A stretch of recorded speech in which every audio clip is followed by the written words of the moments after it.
Hey everyone, this is Learn Music with Chris. I'm Chris, and in this video we are looking over the musical knowledge to Allegretto by Alexander Reinagel, which is the second piece in Trinity's initial grade for piano from the 2021 to 2023 syllabus. First of all, let's have a quick recap over all the musical knowledge you will need for any piece in initial grade. You'll need to be able to give the letter name for any note in the piece. This is being able to name a note as if it's a C or a G or a B, so on. You'll also need to be able to identify how many beats each note is worth. Now remember, that's not giving the value of the note, as in knowing it's a crotchet or a minim or a quaver. It's just being able to tell the examiner if it's worth 1 beat, 2 beats, or half a beat. You'll need to be able to identify the two clefs that we're playing in, as well as being able to point out what the stave is and what bar lines are. And finally, you'll need to be able to give the name and definitions for basic terms in the piece. This is like dynamics, or slurs, or staccato, or that sort of stuff in the piece. I'll go over the musical knowledge for each line of the piece. So when we're going over the first line here, I'm probably going to go over the majority of the musical knowledge, because we'll go over time signatures and clefs and stuff like that when we're going over the first line, and then in the second, third and fourth lines I'll just go over what's different, essentially. Our right hand starts on the C above middle C, and we play that with our fourth finger, and our left hand starts on the E below middle C, and we play that with our third finger. Our hands will stay in this position for the entire tune, except one sneaky little bit in the third line that you'll need to watch with your right hand, but we'll go over that when we get to the third line. We are playing a mixture of crotchets, which are worth 1 beat, minims, which are worth 2 beats, and quavers, which are worth half a beat. Now it's only our right hand that will play quavers, as our left hand will stick to crotchets and minims throughout. Our right hand plays in the treble clef, and our left hand plays in the bass clef. Now this is certainly the most common way of playing things, but you might find that the clefs change in each hand, so it's always worth checking and double checking before you start learning a piece from start to finish, just in case the clefs are going to change. Each line has 4 bars, and they're divided up by bar lines. The horizontal lines that the notes are placed on is called a stave or a staff. But with piano, where we then have 2, one for each hand, then that is called a grand staff or a great stave.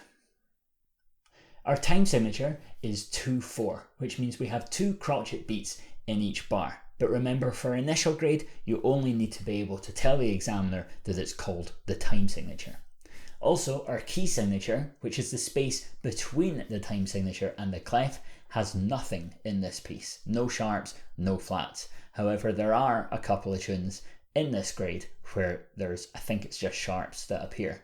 So you always need to double check that as well. But again, you only need to actually be able to tell the examiner it's called the key signature in initial grade. Above the first bar, you'll see a word Allegretto. Now in most tunes, you will see a word or some words here, usually in Italian in this case, or in English. Sometimes other languages are used, but Italian and English is definitely the most common. Allegretto means to play the piece fairly quick but unhurried. It's kind of weird, it's like fast but not too fast. It's just the translation. These are important words to remember. Allegretto is very common, so you will get used to that one as well as quite a few others. Dynamically, we're playing this first line MF, which means mezzo forte, which translates to moderately loud. Moving on to the second line, and you should see it's very similar to the first line. In fact, the first 3 bars are identical, and it's actually only in the 4th bar, or bar 8 of the piece, where the right hand now only needs to play 1 minim, as opposed to the 4 quavers it had to play in the first line. The only other difference is that the dynamics have now changed to P, which means piano, which translates to soft or quiet. You'll also notice at the end of the second line that there is a repeat sign. Now normally that would tell us to then replay those first 2 lines, but with Trinity exams they sometimes tell you that you don't need to do the repeats. In most cases, you won't need to, and if they want you to play the repeats, then they'll tell you in a small message at the bottom of the page. In Allegretto's case, there isn't any message, so as far as I'm aware, you would play this tune from start to finish, and that would be you. You don't need to do any of the repeats. On to the third line then, and the left hand gets a wee bit easier in this line, where we're now only playing 2-beat minims throughout all 4 bars. The right hand, the one sneaky bit that I mentioned earlier on, is in the second bar, where you'll need to watch that you make sure your first finger reaches down to the F. So far in this tune, our first finger has been playing G's, but you'll need to reach down to an F for this bar, and then in the 4th bar of the line, we'll go back to playing the G. Dynamically, we'll continue the piano from the second line, but then in bars 11 and 12, you'll notice a crescendo in between the 2 staves. Now this tells us to gradually get louder, and then at the start of the 4th line, you'll see that we've gone back up to mezzo forte. So you want to increase from soft and quiet to moderately loud over those 2 bars. And the final line is identical to the second line, the only difference being that we're now playing mezzo forte rather than piano. But notes, rhythms, they're all exactly the same. It's good to notice that the second and 4th lines are identical, and the first line is almost exactly the same to them as well. When you start playing a new piece, it's always good to read through and try and spot any repetition, whether it's a bar, 2 bars, or entire lines, as it will make the learning process that little bit easier.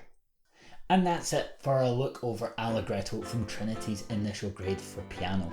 Make sure to check out my channel for any of my other grade piece playthroughs. If you enjoyed this video, then please give it a like, and if you want to keep up with all my videos, then please consider subscribing to my channel. And with that, I'll see you in the next video, and until then, keep practicing.